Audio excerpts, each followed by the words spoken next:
لیکن میری ایک مجبوری ہے، میں بنیادی طور پر قرآن اور سنت و سیرت رسول صلی اللہ علیہ وسلم کا طالب علم، اور میں نے اپنی زندگی انہی چیزوں کے درس اور تدریس میں بسر کی ہے۔ اس وقت بھی مجھے آپ کے سامنے قرآن حکیم کی 3 آیات اور نبی اکرم صلی اللہ علیہ وسلم کی 6 احادیث پیش کرنی، اور چونکہ انداز میں درس کا رکھنا چاہتا ہوں، اس لیے اکثر و بیشتر حضرات تک یہ 4 ورقہ پہنچ چکا ہے کہ ان آیات اور احادیث کا متن بھی ان کے سامنے موجود رہے۔ سب سے پہلے اس میں 2 آیات ہیں سورہ صف کی۔ هو الذی، بلکہ یریدون لیطفئوا نور اللہ بافواہہم واللہ متم نورہ ولو کرہ الکافرون هو الذی ارسل رسولہ بالہدی ودین الحق لیظہرہ علی الدین کلہ ولو کرہ المشرکون صدق اللہ العظیم۔ یہ 2 آیات مبارکہ قرآن حکیم میں ایک تو سورہ صف میں وارد ہوئی ہیں، جو میں نے ابھی تلاوت آپ کو کر کے سنائی۔ ان کی اہمیت کا اندازہ آپ اس سے کیجئے کہ بین ہی یہی 2 آیات، دوسری آیت جو کہ تو انہی الفاظ میں، پہلی آیت میں تھوڑا سا لفظی فرق، اسی ترتیب کے ساتھ سورہ توبہ میں بھی وارد ہوئی۔ وہاں فرمایا یریدون ان یطفئوا نور اللہ بافواہہم ویابی اللہ الا ان یتم نورہ ولو کرہ الکافرون هو الذی ارسل رسولہ بالہدی ودین الحق لیظہرہ علی الدین کلہ ولو کرہ المشرکون۔ یریدون، یہ لوگ ارادہ کیے ہوئے ہیں، تلے ہوئے ہیں۔ عام طور پر ترجمہ کر دیتے چاہتے ہیں، نہیں، چاہت سے بڑا اونچا معاملہ ہے ارادہ۔ یریدون، یہ تلے ہوئے ہیں اس بات پر، لیطفئوا نور اللہ بافواہہم، کہ وہ اللہ کے نور کو اپنے منہ کی پھونکوں سے بجھا دے۔ واللہ متم نورہ، اور اللہ کا اٹل فیصلہ ہے وہ اپنے نور کا اتمام فرما کر رہے گا۔ ولو کرہ الکافرون، کا یہ کافروں کو کتنا ہی ناپسند۔ دوسری جگہ فرمایا یریدون ان یطفئوا نور اللہ بافواہہم ویابی اللہ الا ان یتم نورہ، یہ تلے ہوئے ہیں کہ اللہ کے نور کو اپنے منہ کی پھونکوں سے بجھا دے، اور اللہ کو ہرگز منظور نہیں ہے مگر صرف یہ کہ وہ اپنے دین کا، اپنے نور کا اتمام فرما کر رہے ہیں۔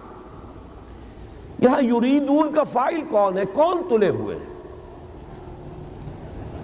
عام طور پر شاید ہم تمام کفار کو اس میں جمع کر جاتے ہیں، تعین کے ساتھ یہاں یہودی مراد ہے۔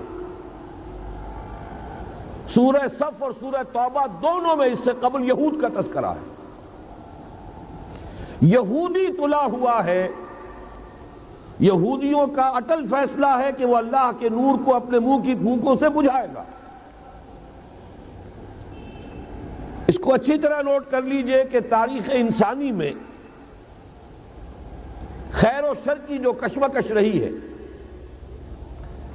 ہمارا ایمان یہ ہے کہ اصل میں ایک طرف ابلیس اور اس کی ذریت ہے، صلبی بھی مانوی بھی، دوسری طرف اللہ کے رسول اور ان کے امتی رہے، ستیزہ کار رہا ہے ازل سے تا امروز، چراغ مصطفی سے شرار بولہبی کشمکش جاری رہی۔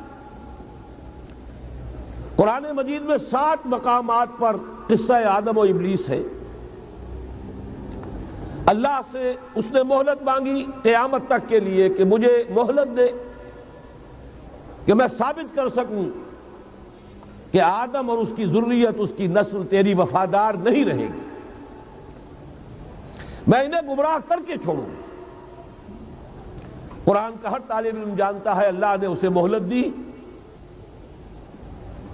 اور اس نے پھر جو دھمکی دی تھی بار بار آیا ہے، میں آدم کی نسل کا اغوا کر کے رہوں گا، انہیں گمراہ کر کے رہوں گا، ان پر سامنے سے حملہ کروں گا، پیچھے سے حملہ کروں گا، دائیں سے حملہ آور ہوں گا، بائیں سے حملہ آور ہوں گا، اور تو دیکھے گا اے پروردگار کہ تو نے جو مقام اور مرتبہ خلافت عطا کیا آدم کو، آدم کی ذریت اس کی اہل ثابت نہیں.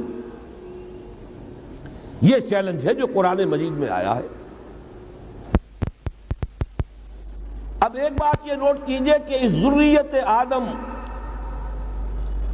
کا جو ازلی دشمن ہے ابلیس،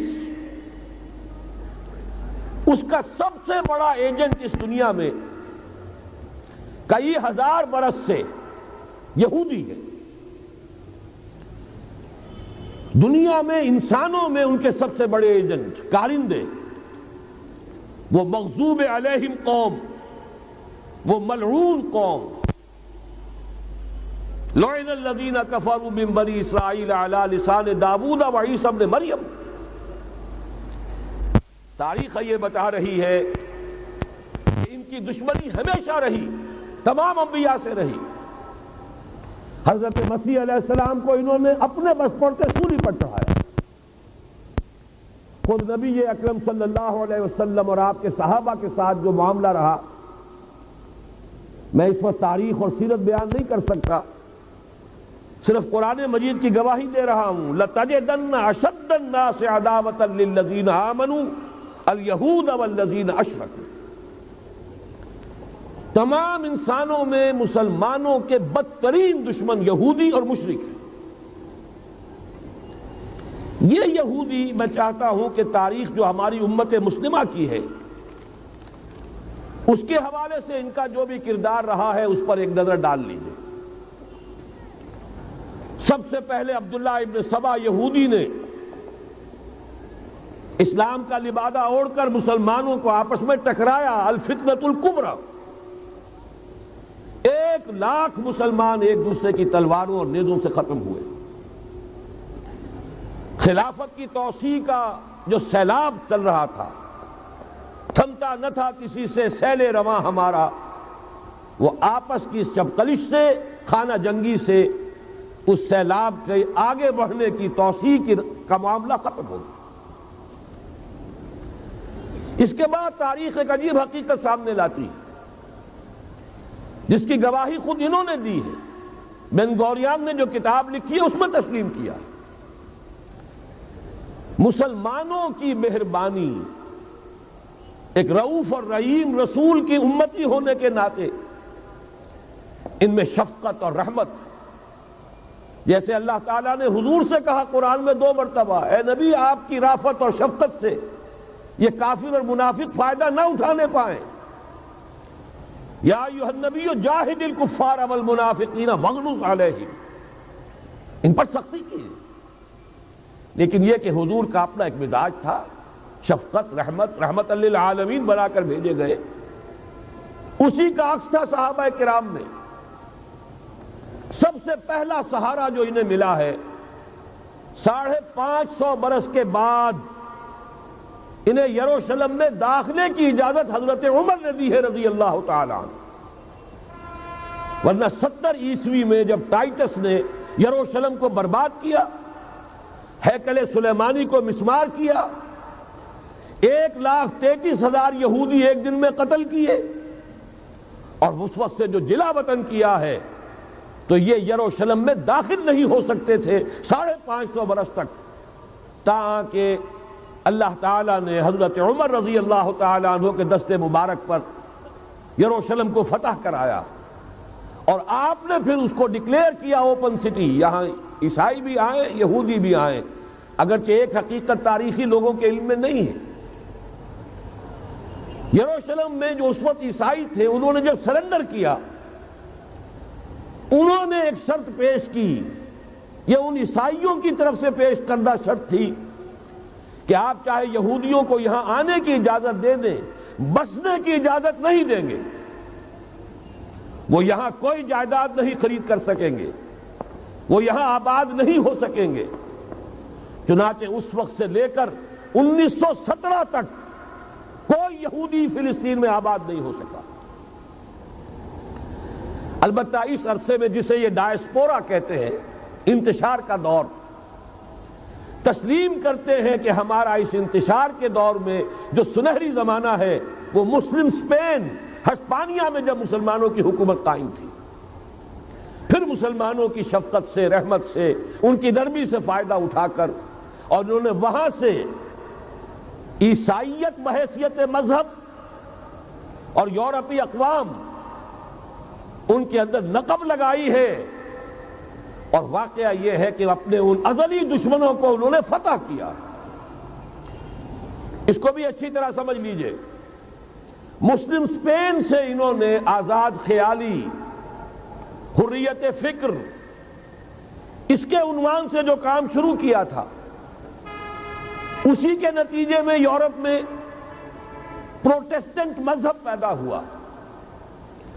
جب تک رومن کیتھولک مذہب کا وہاں غلبہ تھا، وہاں یہودیوں پہ بہت سخت پرسیکیوشن بھی ہوتی تھی، انہیں سودی کاروبار کرنے کی اجازت نہیں تھی، لیکن انہوں نے پروٹیسٹنٹس کے ذریعے سے سودی کاروبار کی اجازت لی۔ نمبر 2، آزادی کے نام پر جنسی بے راہ روی کو فروغ دیا، سود کا جال پھیلا کر مالیاتی طور پر اپنے شکنجے میں یورپ کو کس لیا، اور تیسری طرف سائنٹیفک جو ترقی ہو رہی تھی اس کا رخ مادہ پرستی کی طرف پھیر کر جدید دجالی تہذیب کی بنیاد ڈالی۔ علم تو بہت بڑی نعمت ہے، لیکن یہ علم انسان کے لیے مضر ثابت ہوا کیوں؟ اس لیے کہ مادہ پرستی اور الحاد، مذہب کی دشمنی جب یہ کسی قوم کے اندر آ جاتی ہے تو ظاہر ہے کہ اب جتنے وسائل اس کے پاس آ جائیں گے وہ منفی مقاصد کے لیے استعمال ہوں گے، ان کا نتیجہ انسانوں کے حق میں خیر نہیں شر کی صورت میں برآمد ہوگا، اور وہی در حقیقت آج کی یہ دجالی تہذیب ہے۔ اس کا جو سب سے زیادہ تلخ باب ہے، ذرا نوٹ کیجئے،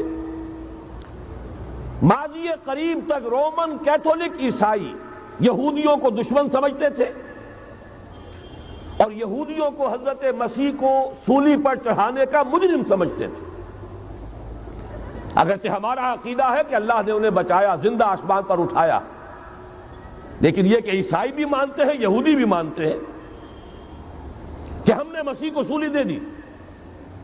عیسائیوں کے عقیدے میں ان کا انتقال سولی پر ہوا، پھر دوبارہ زندہ ہو کر آسمان پر اٹھائے گئے۔ یہ تو ہم جانتے ہیں کہ حقیقت یہ ہے، وما قتلوہ وما صلبوہ ولکن شبہ لہم، ایک ایسے ہی ان کے لیے شبہ کی صورت پیدا کر دی گئی۔ وما قتلوہ، یقینا ہرگز قتل نہیں کیا، بل رفعہ اللہ الیہ، اللہ نے انہیں اپنی طرف اٹھا لیا۔ بہرحال انہوں نے ابھی حال ہی میں پوپ سے بھی ایک فتویٰ حاصل کر لیا ہے کہ یہودیوں پر جرم نہیں ہے، الزام نہیں ہے مسیح کو سولی دینے کا۔ تاریخ بدل گئی،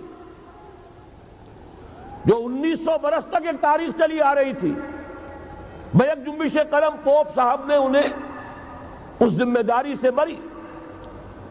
اور آپ نے دیکھا ہوگا حال ہی میں اسحاق ریبین جب یہ واشنگٹن سے واپس آ رہا تھا، جب کچھ وقفہ پڑ گیا تھا، جو مصالحت کی گفتگو ہو رہی تھی پی ایل او کے ساتھ، تو واشنگٹن سے واپس آتے ہوئے پوپ سے مل کر آیا ہے۔ اب ویٹیکان نے تسلیم کر لیا ہے اسرائیل کو، اور اس کا اب سفارت خانہ ویٹیکان کا یروشلم میں کھلنے والا ہے۔ میری اس پوری گفتگو کا حاصل کیا ہے؟ انہوں نے 3 pronged اٹیک کے ذریعے سے یورپ کو اور یورپ کے ساتھ اب امریکہ، ان دونوں کو اپنے شکنجے میں کش لیا ہے، فتح کر چکے۔ یہ وہ بات تھی جو علامہ اقبال اس صدی کے آغاز میں دیکھ آئے تھے، فرنگ کی رگے جاں پنجے یہود میں ہے، وہ تو صرف ایک قوم تھی، جرمن قوم، جسے کچھ عرصے کے بعد احساس ہو گیا کہ یہودی کس شے کا نام ہے۔ نتیجتاً یہودیوں کے قول کے مطابق 60 لاکھ یہودیوں کو اس نے قتل کیا ہے۔ لیکن اس کے علاوہ جس کو آج کل ویسٹ کہا جاتا ہے، وائٹ اینگلو سیکسن پروٹیسٹنٹس، ان کے اوپر مکمل تسلط ہے یہودیوں کا۔ وہ یہودیوں کے اعلی کار بنے ہوئے ہیں، سود کے ذریعے سے مالیاتی شکنجے میں جکڑا ہوا ہے۔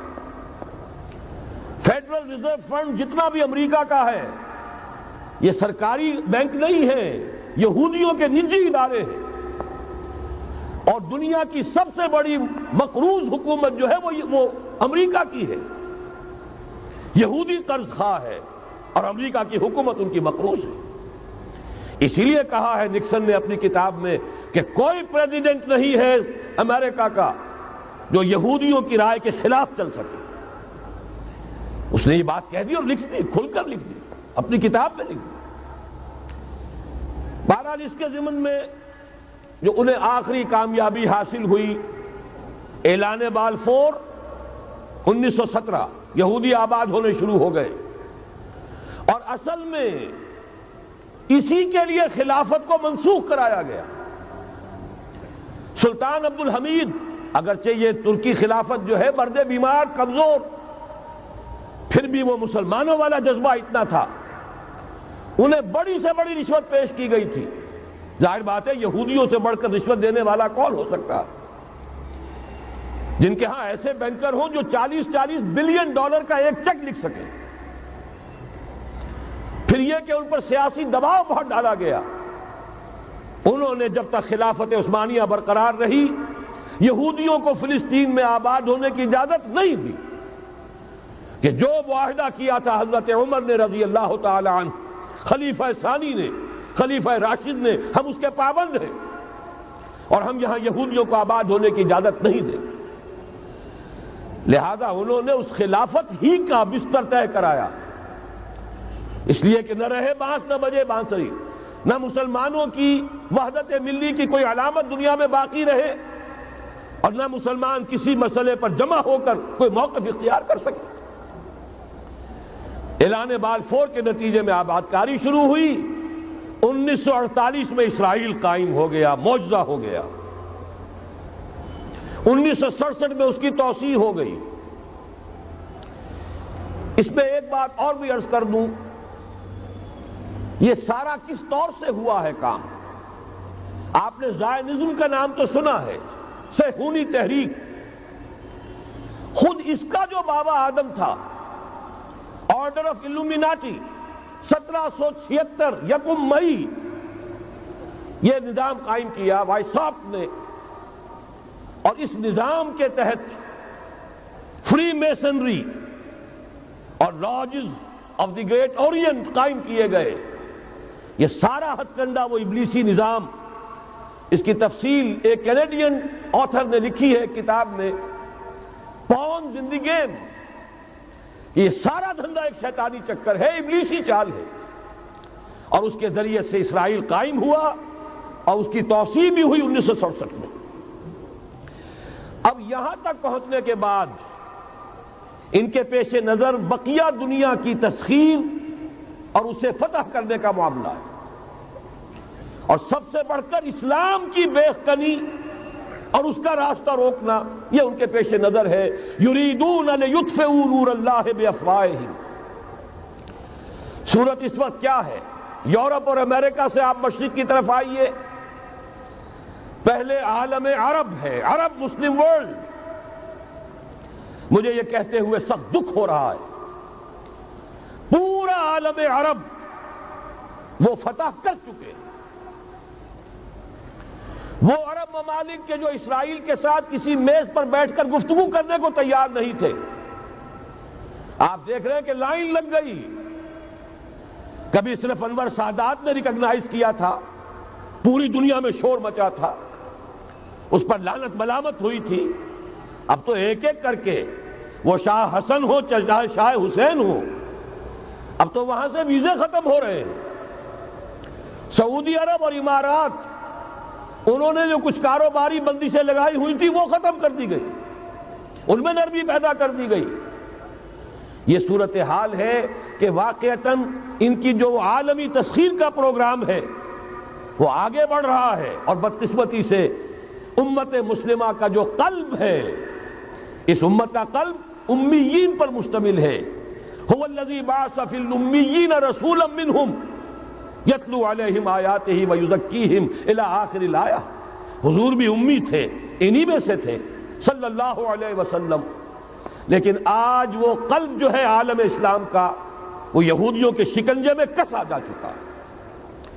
اکثر وہاں کے جو حکمران ہیں امریکہ کے ایجنٹ ہیں، سٹوجز ہیں۔ یہ حالات جہاں تک عالم عرب کا تعلق ہے تلخ حقائق ہیں جو بیان کر رہا ہوں، اس لیے کہ آپ کے سامنے رہنا چاہیے۔ یہ جو اقبال نے کہا کہ دنیا کو ہے پھر مار کا روح و بدن پیش، ابلیس نے پھر اپنے درندوں کو ابھارا، اللہ کو پا مر دیے مومن پہ بھروسہ، ابلیس کو یورپ کی مشینوں کا سہارا۔ یہ دوبارہ ایک بہت بڑے پیمانے پر حق و باطل کا گھمسان کا رنگ پڑنے والا ہے۔ ملاحم کی جو حضور صلی اللہ علیہ وسلم نے پیشین گوئیاں فرمائی، الملحمۃ العظمی، تاریخ انسانی کی عظیم ترین جنگ جو ابھی آنے والی ہے، اس کو سمجھ لیجئے اچھی طریقے سے کہ اس میں جو قوتیں ایک دوسرے کے مقابل آ رہی ہیں وہ کون سی ہیں۔ نیو ورلڈ آرڈر کہنے کو امریکہ کے زیر قیادت ہے، حقیقت میں امریکہ خود یہودیوں کے پنجے میں ہے۔ یہ وہی ابلیسی طاقت ہے جو آگے بڑھ رہی ہے۔ عالم عرب کو فتح کرنے کے بعد اب ان کے پاس اگلا عالم اسلام کا حصہ ہے، غیر عرب مسلم ورلڈ۔ ایران ہے، اس کے شمال مشرق میں ترکستان ہے، روسی اور چینی، مشرق میں افغانستان ہے، پاکستان ہے۔ یہ ایک بہت بڑا سالڈ بلاک ہے۔ اس کے بعد اگرچہ ہندوستان آتا ہے، بھارت، ظاہر بات ہے کہ وہاں مسلمان اقلیت میں ہیں سوائے کشمیر کے، لیکن یہ نوٹ کیجئے کہ وہاں بھی کم سے کم 15-18 کروڑ مسلمان موجود ہیں۔ آج بھی دنیا کا سب سے بڑا ملک جس میں مسلمانوں کی تعداد اور جن کی نفری سب سے بڑھ کر ہے وہ بھارت ہے۔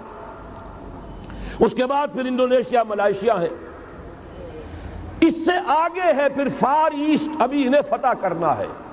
نیو ورلڈ آرڈر کا یوں سمجھئے کہ ابھی یہ ہارڈ نٹ ٹو کریک، ابھی ایک لوہے کا چنا ہے چائنا کی شکل میں موجود۔ اور مجھے یاد آ رہا ہے ڈی گال کے الفاظ بہت سے لوگوں نے سنے ہوں گے، اس نے کہا تھا کہ ہم نے خام خواہ روس کو اپنا دشمن بنا لیا ہے، وہ تو ہمارا بھائی ہے، وائٹ ریسس، وہ تو بنیادی طور پر یورپین قوم ہے۔ Beware of the yellow masses of the east, تمہیں گھبرانا چاہیے، تمہیں خبر لینی چاہیے۔ وہ مشرق بعید کے جو زرد رو لوگ ہیں، China, Indo China, Japan, yellow races, ابھی اس نیو ورلڈ آرڈر کے لیے جو فتح عالم اور تسخیر عالم کا پروگرام ہے، اس میں پہلے غیر عرب مسلمان دنیا اور پھر یہ فار ایسٹ کا خاص طور پر یلو ماسز، یہ ہے کہ جنہیں ابھی انہیں ٹیکل کرنا ہے۔ اور اسی لیے میں عرض کرنا چاہتا ہوں، حقائق ہمارے سامنے رہنا چاہیے۔ یہ 45 برس کے بعد امریکہ کو کیسے خیال آ گیا کہ کشمیر کا مسئلہ واقعی ہے، ساقی نے کچھ ملا نہ دیا ہو شراب میں؟ یہ کہاں سے رابن رافیل آئیں پچھلے سال اور مسئلے کو زندہ کر کے چل دی؟ ہم خوش ہوئے، امریکہ نے مان لیا۔ حقیقت میں امریکہ کی نظر ہے اور وہ اس کو چاہتے ہیں کہ کوئی دوسرا اسرائیل بنائے، آزاد بنا کر اس کو اپنے تسلط میں لیں۔ اس لیے کہ اگر جو پروگرام ہے، اگر وہاں پر فرض کیجئے بہت مطالبہ ہمارا مان لیا جائے، پلیبسائٹ کرایا جائے، اس کا نتیجہ کیا ہوگا؟ آپ کو آزاد کشمیر سے بھی اپنی فوجیں نکالنی پڑیں گی، آپ کو گلگت اور بلتستان سے بھی فوجیں نکالنی پڑیں گی، بھارت بھی ادھر سے فوجیں نکالے گا، اور رہ جائے گا کون؟ یہ ٹھاٹ پڑا رہ جائے گا جب لاج چلے گا بنجارا، رہ کون جائے گا؟ پھر تو وہی راج کرے گا جو یو این او پر قابض ہے۔ اور پھر ظاہر بات ہے کہ اس کے پاس دولت کے انبار اور جو بھی ان کی چالاکیاں اور ہوشیاریاں ہیں، ہو سکتا ہے کہ وہ اسے ایک نئے اسرائیل کی شکل دے دیں۔ بہرحال ایک طرف تو بدی کی یہ قوتیں ہیں، اس کے مقابلے میں خیر کی قوت کون سی ہے؟ خیر کی توقع کہاں سے؟ اس سے پہلے کہ میں اس موضوع پر آؤں، اب میں آپ کے سامنے وہ نوید خلافت جو میری آج کی گفتگو کا عنوان ہے، اگرچہ کنٹراسٹ بہت بڑا ہے، حالات اتنے خراب، خیر کی کوئی امید نہیں، کہیں سے کوئی اچھی خبر نہیں آتی، لیکن یہ کہ وہ نوید خلافت سب سے پہلے تو انہی دونوں آیات کے حوالے سے واللہ متم نورہ ولو کرہ الکافرون، اللہ لازماً اپنے نور کا اتمام فرما کر رہے گا چاہے یہ کافروں کو کتنا ہی ناگوار ہو۔ وَمَكَرُوا وَمَكَرَ اللَّهُ وَاللَّهُ خَيْرُ الْمَاكِرِينَ، شر کی قوت اپنی چالیں چل رہی ہے، اللہ کی اپنی تدبیریں ہیں، جو آخری نتیجہ نکلنے والا ہے وہ کیا ہے؟ هُوَ الَّذِي أَرْسَلَ رَسُولَهُ بِالْهُدَى وَدِينِ الْحَقِّ لِيُظْهِرَهُ عَلَى الدِّينِ كُلِّهِ وَلَوْ كَرِهَ الْمُشْرِكُونَ۔ دیکھیے جب میں آیت آپ کو سنائی، مسلمانوں کے سب سے بڑے دشمن کون؟ یہودی اور مشرک۔ پہلی آیت میں یہودیوں کا تذکرہ ہوا، انہیں مشرک نہیں کہا، کافر کہا۔ یریدون لیطفئوا نور اللہ بافواہہم واللہ متم نورہ ولو کرہ الکافرون۔ اگلی آیت میں اب آیا، اللہ نے تو اپنے رسول صلی اللہ علیہ وسلم کو بھیجا ہی اس لیے ہے، اس قطعی فیصلے کے ساتھ بھیجا ہے، الہدیٰ، کتاب ہدایت، ہدایت کاملہ قرآن مجید دے کر، دین حق، نظام عدل، عدل و قسط، نظام عدل اجتماعی، سچا دین، سچا نظام دے کر بھیجا تاکہ غالب کریں اسے کل کے کل دین پر، پورے نظام زندگی پر، وَلَوْ كَرِهَ الْمُشْرِكُونَ، چاہے یہ مشرکوں کو کتنا ہی ناگوار ہو۔ یہ بات تو ہو کر رہے گی، اور اس کو نوٹ کر لیجئے کہ چونکہ حضور کی بعثت ہوئی پوری نوع انسانی کے لیے، وَمَا أَرْسَلْنَاكَ إِلَّا كَافَّةً لِلنَّاسِ بَشِيرًا وَنَذِيرًا، جب تک پوری نوع انسانی پر اللہ کا دین غالب نہ ہو جائے، اس آیت مبارکہ میں اللہ کا جس فیصلہ کا اعلان کیا گیا ہے گویا کہ ابھی وہ پورا نہیں ہوا، ہونا ہے۔ اسی لیے کہا تھا اقبال نے، وقت فرصت ہے کہاں، کام ابھی باقی ہے، نور توحید کا اتمام ابھی باقی ہے، کل روئے ارضی پر، کل عالم انسانیت پر اللہ کا دین غالب ہو کر رہے۔ اس کی پھر نوید جو اور سورہ نور میں آئی ہے، اگر آپ کے پاس یہ ہے موجود، 4 ورقہ نکال لیجئے، متن کو دیکھیے۔ خلافت کا وعدہ، حدیث مبارک ہے حضرت نعمان بن بشیر، یہ آیت جو ہے یہ سورہ نور کی ہے، وعد اللہ الذین آمنوا منکم وعملوا الصالحات، مسلمانوں تم میں سے جو لوگ ایمان اور عمل صالح کا حق ادا کر دیں گے، دعا کیجئے اللہم ربنا اجعلنا منہم، اللہ ہمیں اس کی توفیق دے، اللہم وفقنا لہذا، اللہ ہمیں اس کی توفیق عطا فرما۔ لیکن اگر تم یہ کر دو گے تو اللہ کے 3 وعدے ہیں، لَيَسْتَخْلِفَنَّهُمْ فِي الْأَرْضِ كَمَا اسْتَخْلَفَ الَّذِينَ مِنْ قَبْلِهِمْ، انہیں زمین میں خلافت عطا کرے گا لازماً، جیسے کہ ان سے پہلوں کو عطا کی تھی۔ یاد کر لیجئے وہ آیت سورہ صاد کی، یا داؤد انا جعلناک خلیفۃ فی الارض، جیسے حضرت داؤد، حضرت سلیمان کو خلافت اور حکومت عطا کی، ایسے ہی ہے مسلمانوں تمہیں عطا کرے۔ وَلَيُمَكِّنَنَّ لَهُمْ دِينَهُمُ الَّذِي ارْتَضَىٰ لَهُمْ، اور ان کا وہ دین اسلام جو اللہ نے ان کے لیے پسند کر لیا ہے، اسے تمکن، غلبہ عطا کرے گا۔ وَلَيُبَدِّلَنَّهُمْ مِن بَعْدِ خَوْفِهِمْ أَمْنًا، اور وہ بدل دے گا خوف کی حالت کو امن کی حالت سے۔ یہ 3 وعدے اصل میں ایک ہی ہیں۔ مسلمانوں کو خلافت عطا ہو جائے، ظاہر بات ہے دین کا غلبہ ہوگا، دین کا غلبہ ہو گیا، مسلمانوں کی حکومت ہو گئی، مسلمانوں کے لیے کوئی اندیشہ نہیں، خوف نہیں۔ اب نوٹ کیجئے تاریخی اعتبار سے جو اب وہ خیر کی بات چلنی شروع ہوئی، یہ آیت نازل ہوئی ہے سن 5 کے اواخر میں یا سن 6 کے شروع میں۔ چونکہ صحابہ کرام دونوں شرطیں پوری کر چکے غزوہ احزاب میں، اپنے صبر اور مصابرت، اپنی استقامت، اپنی قربانی، اس کا پورا پورا ثبوت دے چکے، جبکہ وہ رجلیہ یہ شعر پڑھ رہے تھے، نحن الذین بایعوا محمدا علی الجہاد ما بقینا ابدا، ہم وہ لوگ ہیں جنہوں نے محمد سے صلی اللہ علیہ وسلم جہاد کی بیعت کی ہے، اب یہ جاری رہے گا جب تک جان میں جان ہے۔ لہذا شرطیں چونکہ پوری ہو چکی، لہذا اللہ کی طرف سے اس کی جزا، اس کا بدلہ، وعدہ شروع ہو گیا پورا ہونا۔ سن 6 میں صلح حدیبیہ ہو گئی، انا فتحنا لک فتحا مبینا۔ سن 7 میں خیبر فتح ہو گیا، 8 میں مکہ فتح ہو گیا، 9 میں پورے عرب کی صفائی کر دی گئی، موپنگ اپ آپریشن۔ فَإِذَا انْسَلَخَ الْأَشْهُرُ الْحُرُمُ فَاقْتُلُوا الْمُشْرِكِينَ حَيْثُ وَجَدتُّمُوهُمْ۔ گویا کہ پورے جزیرہ نما عرب پر وہ نظام قائم ہو گیا، اللہ کی حکومت اور اس کے نیک بندوں کی خلافت۔ اس کے بعد کل 24 برس میں یہ نظام کہاں سے کہاں پہنچا، ترکستان کے علاقے سے لے کر اور شمالی افریقہ کا اکثر و بیشتر علاقہ شامل، یہاں اب اللہ کا نور جگمگا رہا ہے، توحید کا ڈنکا بج رہا ہے۔ البتہ جیسا کہ میں عرض کر چکا ہوں، پھر وہ یہودی سازش، آپس کا اختلاف، خانہ جنگی قدم رک گئے۔ نہ صرف یہ کہ قدم رک گئے، حادثہ اس سے بھی بڑا ہوا، زوال شروع ہو گیا۔ یہ جو اس کے بعد سے آج تک ہماری تاریخ ہے 1400 برس کی، اس کے لیے ایک حدیث ہے جو اس کتابچے کے 4 صفحے پر درج ہے، یہ اگر آپ کو نہیں بھی ملا ہے تو جاتے ہوئے لے کے جائیے گا، یہ ہمارا ہدیہ ہے۔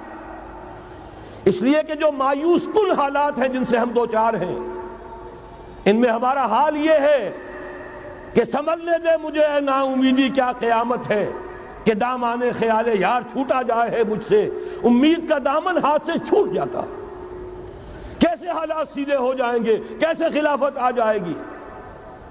جیسے قرآن مجید میں تذکرہ ہے، جب پہلی مرتبہ یروشلم کو برباد کیا ہے نبوکدنضر نے، حضرت عزیر جب آئے ہیں وہاں دیکھا شہر کو، کوئی متنفس نہیں، کوئی 2 اینٹیں سلامت نہیں، ان کی زبان سے الفاظ نکل گئے، انا یحیی ھذہ اللہ بعد موتہا، یہ بستی جو ایسے ویران ہو گئی اللہ اسے کیسے دوبارہ زندہ کرے گا۔ سورہ بقرہ میں واقعہ مذکور ہے، میں صرف حوالہ دے رہا ہوں۔ آج وہی حال ہمیں نظر آ رہا ہے، دنیا میں خلافت کیسے آ جائے گی؟ یہاں تو ڈنکا بج رہا ہے امریکہ کا، یہاں تو طاقت وہ ہے، اسرائیل کا خنجر جو ہے عالم عرب میں گھپا ہوا ہے، اور غیر عرب مسلم ورلڈ میں بھارت کا خنجر، اور دونوں خنجر کا نشان ہے۔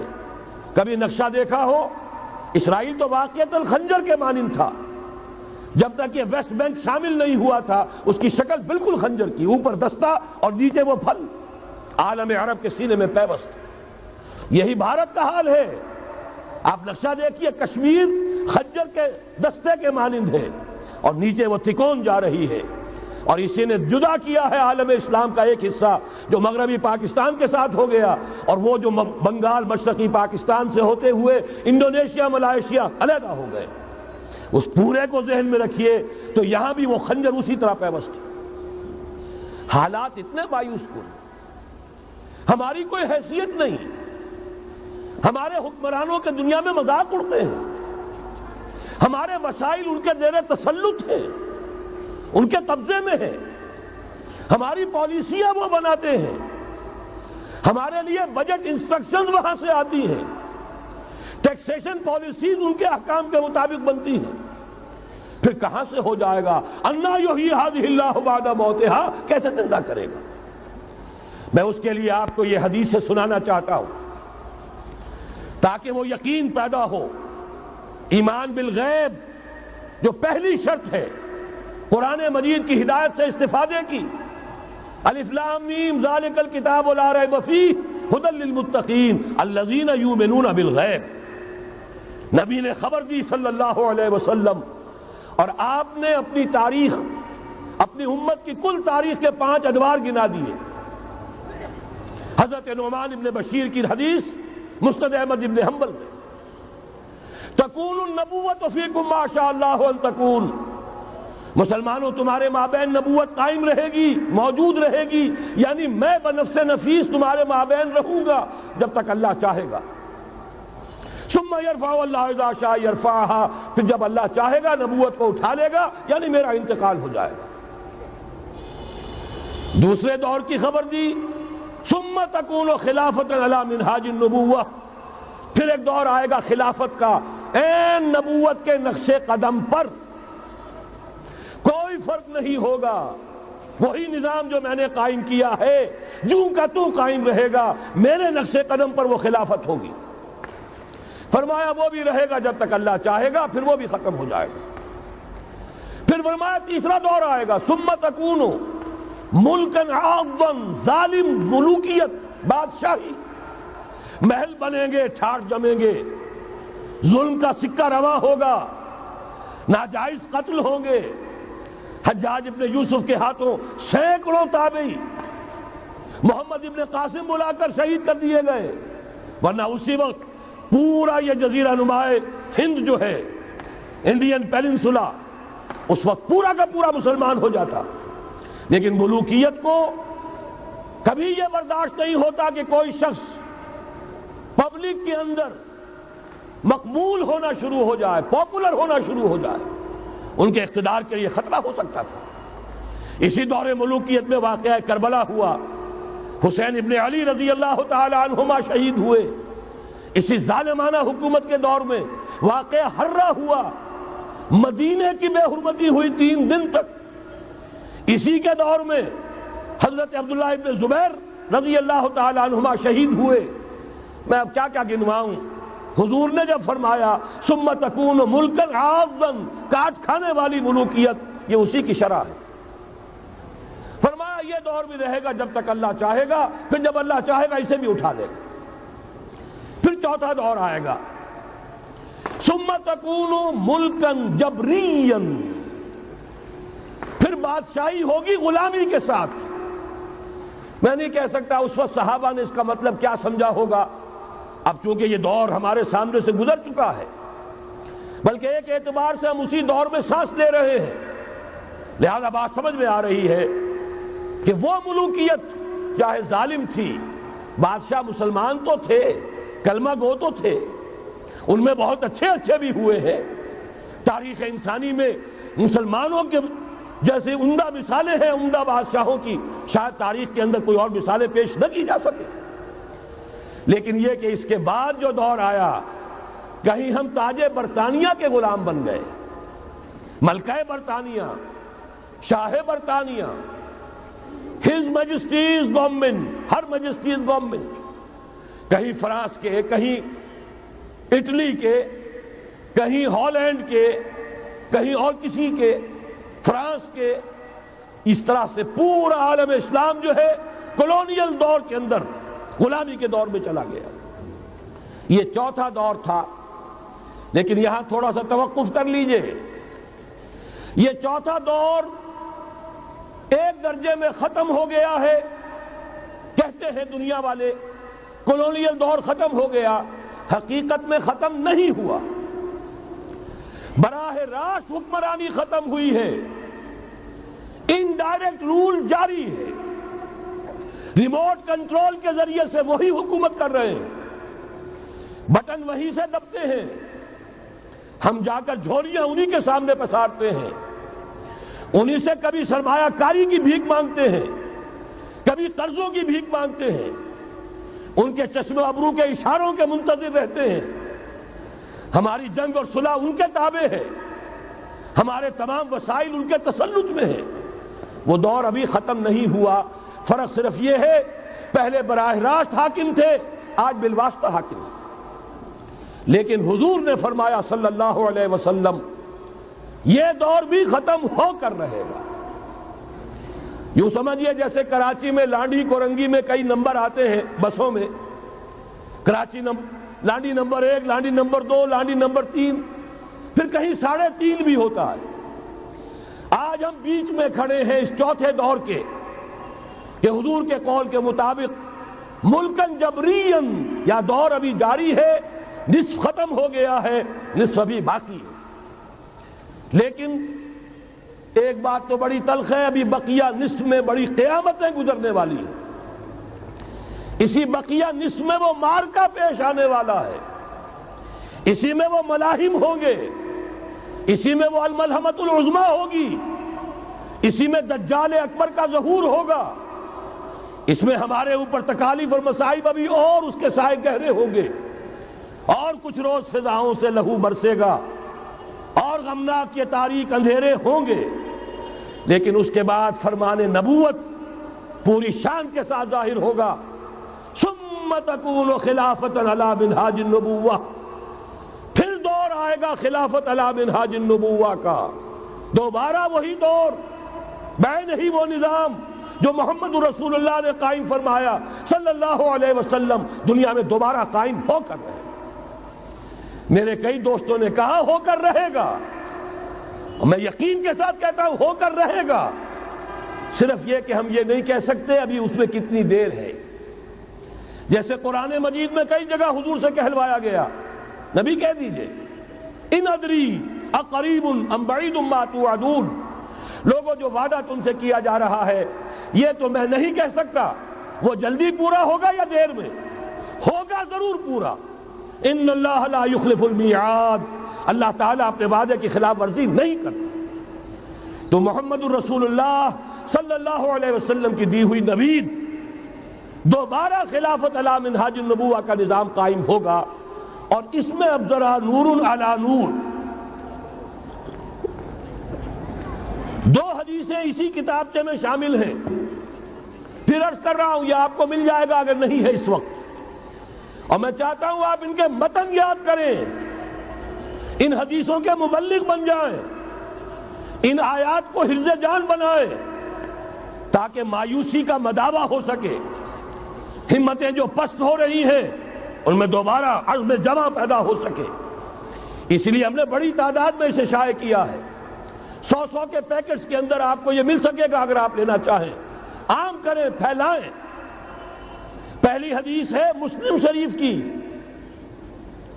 صحیحین میں سے ایک، سند کے اعتبار سے بلند ترین درجہ، حضرت ثوبان اس کے راوی ہے رضی اللہ تعالی عنہ، بڑے پیارے الفاظ ہیں محمد الرسول اللہ صلی اللہ علیہ وسلم کے، فرماتے ہیں ان اللہ زوالی الارض،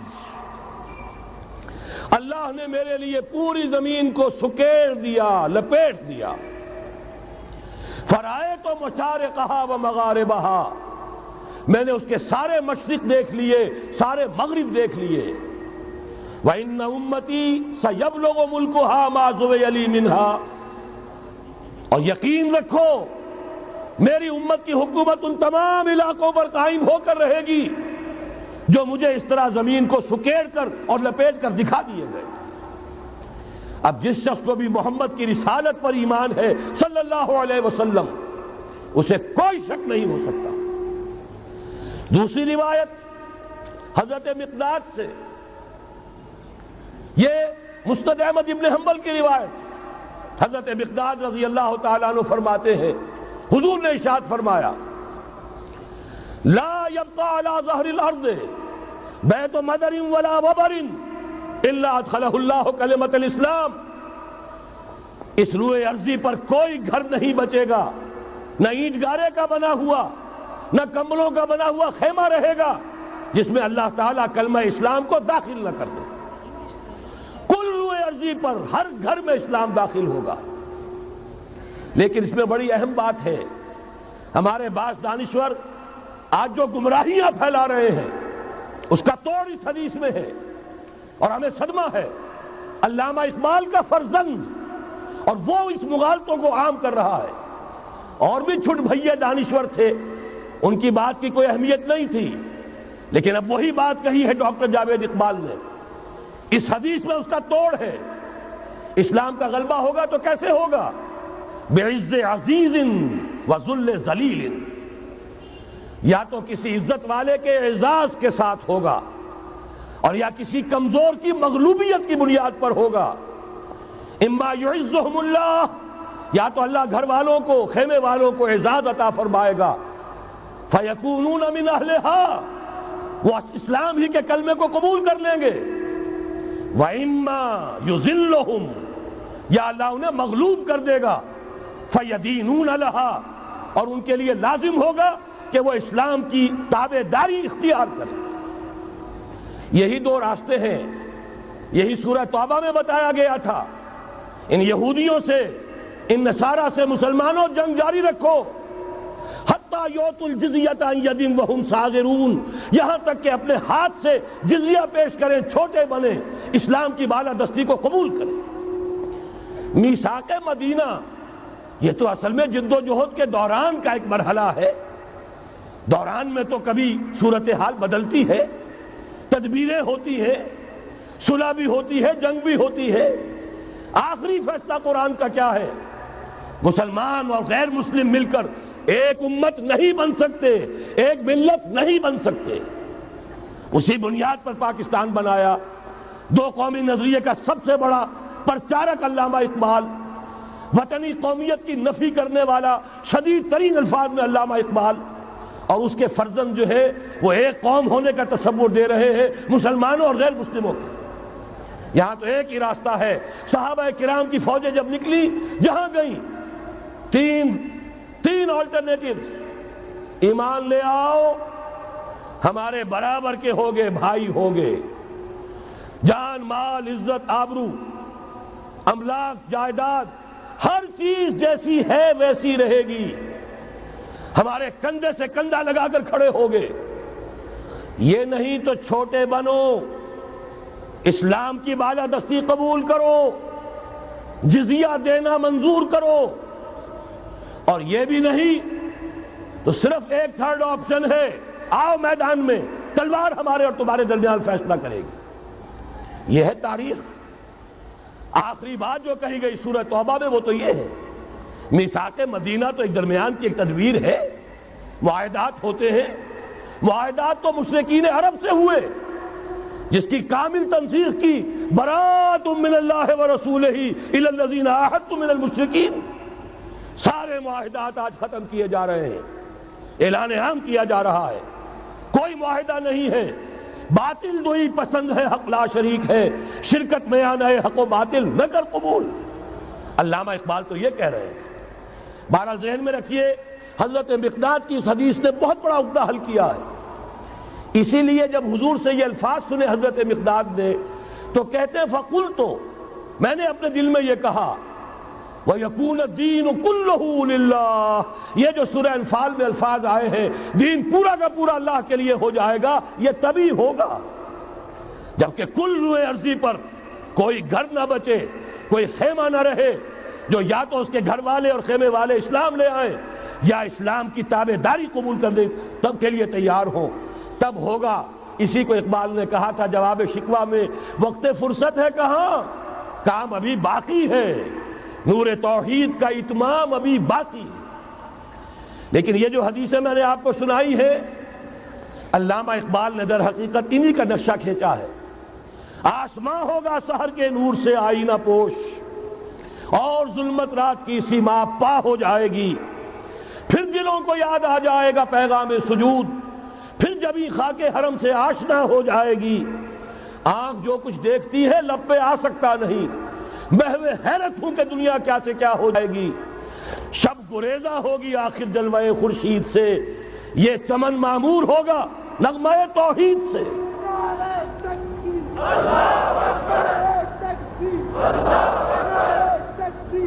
میں نے اس پر جو عنوان قائم کیا ہے، کل جہاں معمور ہوگا نغمہ توحید سے، یہ پورا کا پورا عالم کرۂ ارضی جگمگا اٹھے گا۔ اشرقت الارض بنور ربہا، وہ نور رب کا جب اطمینان ہوگا، پوری یہ زمین اس سے چمک اٹھے گی۔ یہ ہے وہ پیشین گوئیاں۔ اب میں آپ کو بتانا چاہتا ہوں کہاں سے ہوگا۔ موٹی سی بات یہ ہے پہلے خلافت علی منہاج النبوہ کا نظام قائم ہوا، کل روئے ارضی پر ایک دم نہیں ہو گیا۔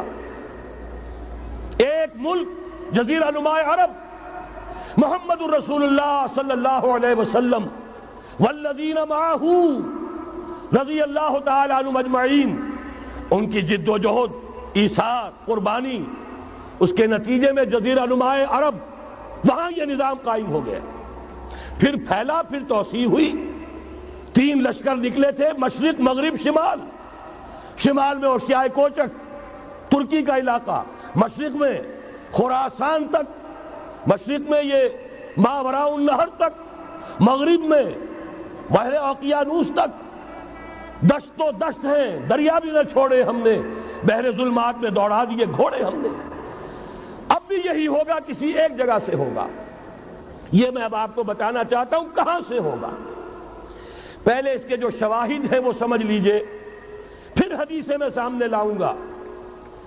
میں نے عرض کیا تھا کہ مغرب سے یہ سیلاب نیو ورلڈ آرڈر کا چلا، جو کہ در حقیقت یہودیوں کا مالیاتی نظام ہے۔ اس مالیاتی شکنجے میں انہوں نے یورپ، امریکہ کو جکڑا ہوا ہے۔ اس کے بعد ان کی فتوحات کا دائرہ عالم عرب، عالم عرب ان کے شکنجے میں آ چکا۔ ابھی آپ نے خبریں پڑھی ہوں گی، اب تو ہزاروں فنڈامنٹلسٹ سعودی عرب میں گرفتار ہو رہے ہیں، علماء گرفتار ہو رہے ہیں۔ یہ ساری حکومتیں جو امریکہ کے ایجنٹوں پر مشتمل ہیں، در حقیقت یہی سب سے پہلے اپنے ہاں کے جو مسلمان ہیں، جنہیں یہ کہتے ہیں کہ یہ فنڈامنٹلسٹ ہیں، سب سے پہلے تشدد ان کی طرف سے ہوگا۔ بہرحال اب اس سے آگے ہے عالم اسلام کا وہ حصہ جس میں میں اور آپ بھی ہیں، یہ غیر عرب عالم اسلام، ایران سے شروع ہو کر پھر افغانستان، جو حضور کے زمانے میں خراسان کہلاتا تھا، یہ پورا افغانستان، کچھ تھوڑا سا حصہ ایران کا، کچھ تھوڑا سا حصہ روسی ترکستان کا، کچھ حصہ پاکستان کا، یہ سب حضور کے زمانے میں خراسان کہلاتا تھا۔ اس کے ضمن میں جان لیجئے اب یہ نیوکلیس بننے والا ہے، یہاں سے خلافت کا آغاز ہو کر رہے گا۔ اس کے شواہد کیا ہیں؟ پہلی بات نوٹ کیجئے، ختم نبوت کے بعد سارا سلسلہ مجددین کا ہے رحمہم اللہ۔ 1000 برس تک سارے مجدد عالم عرب میں پیدا ہوئے۔ 11ویں صدی سے یہ صنم خانہ ہند، مجددین کی آماجگاہ، مجدد الف ثانی رحمت اللہ علیہ، 11ویں صدی ہجری یا الف ثانی، اسی کے دوسرا 1000 سال وہیں سے شروع ہوا۔ کہاں کے رہنے والے تھے؟ 12ویں صدی کے مجدد اعظم شاہ ولی اللہ دہلوی، 13ویں صدی میں سید احمد بریلوی اور ان کے ساتھی شہید شاہ اسماعیل شہید، 14ویں صدی میں شیخ الہند، اسیر مالٹا، انگریز سے ٹکرا جانے والا۔ یہ مضمون ہم نے چھاپا تھا، اگرچہ چھپا تھا وہ پاکستان، روزنامہ پاکستان میں، ہم نے بھی اسے چھاپا۔ اب دوبارہ جو کتابچہ شائع کیا ہے انگلینڈ میں، انگلستان میں خلافت کی اذان کے عنوان سے اسپیشل ایک جو ہے ندائے خلافت کا ایشو آیا ہے، اس میں دوبارہ ریپیٹ کیا ہے۔ اس سے آپ کو اندازہ ہوگا شیخ الہند کی شخصیت کا۔ جرمنی تک سے ان کی گفتگو چل رہی تھی، دارالخلافہ ترکی سے گفتگو چل رہی تھی، ہندوستان کو آزاد کرا کر دوبارہ اس کو ایک دارالاسلام کی شکل دینا۔ اس لیے کہ اس وقت تک آپ کو معلوم ہونا چاہیے ہندو ابھی سویا ہوا تھا۔ وہ غلامی کا جو بھی اس کے اوپر اثر پڑا تھا مسلمانوں کی 1000 سالہ غلامی کا، اس کی وجہ سے اس میں کوئی حوصلہ تھا ہی نہیں۔ سیاست کے میدان میں ہندو ابھی آیا ہی نہیں تھا۔ اس وقت اگر کہیں وہ تجویز کامیاب ہو جاتی، وہ برلن پلان، وہ ریشمی رومال تحریک، تو واقعہ یہ ہے کہ 30 برس اور یہ بر عظیم پاک و ہند انگریز کا غلام نہ رہتا۔ وہ تحریک بھی چلی تو یہی۔ پھر یہ کہ اگر خلافت کو ختم کیا گیا تو احتجاجی تحریک چلی تو یہاں، اور کس شد و مت کے ساتھ، مولوی اما محمد علی کی جان بیٹا خلافت میں دے دو، پورا بر عظیم پاک و ہند گونج اٹھا۔ گاندھی کو شریک ہونا پڑا تحریک خلافت میں، کہاں گاندھی کہاں خلافت۔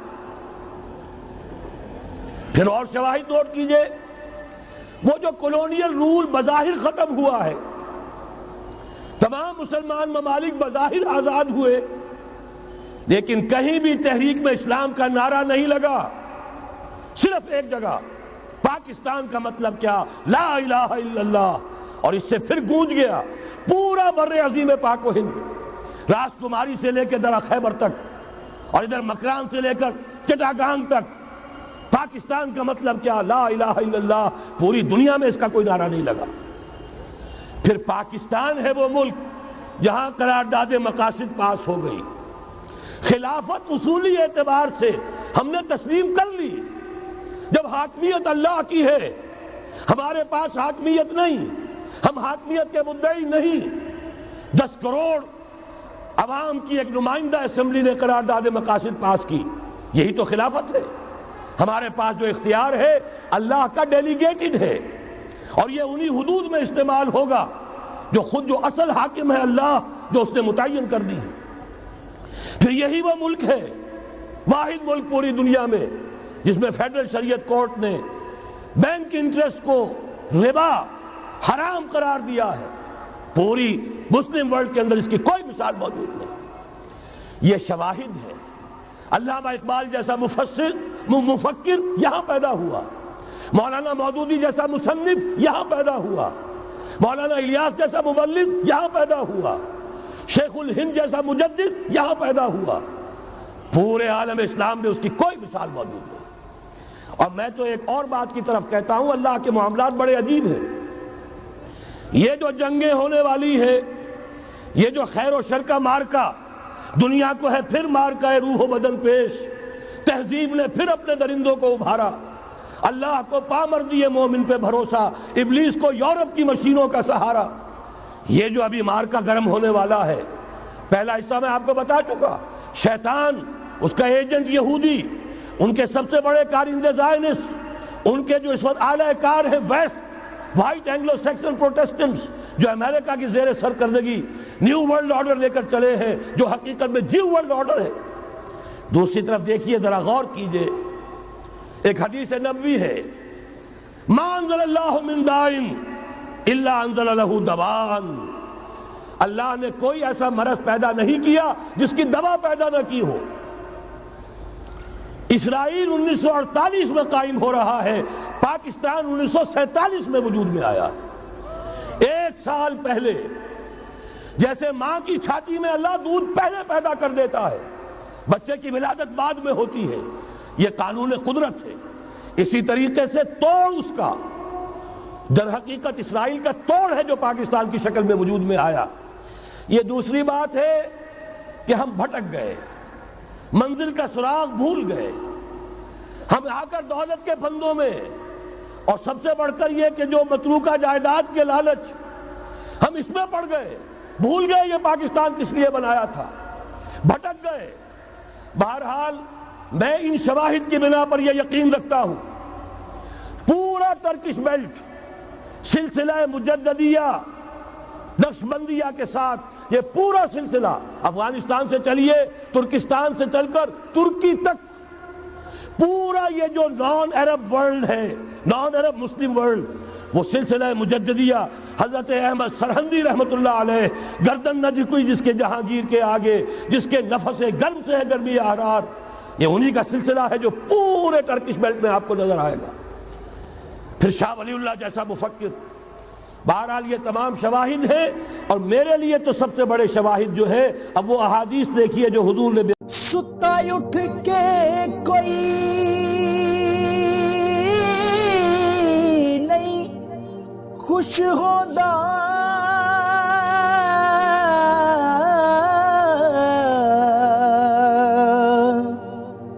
بڑے ستے جگا کے میں ویکھیا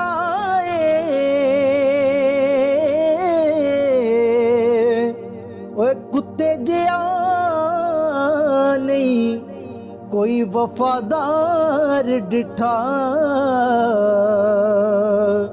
تے ٹکر سکا بھی پا کے ویکھ آئے۔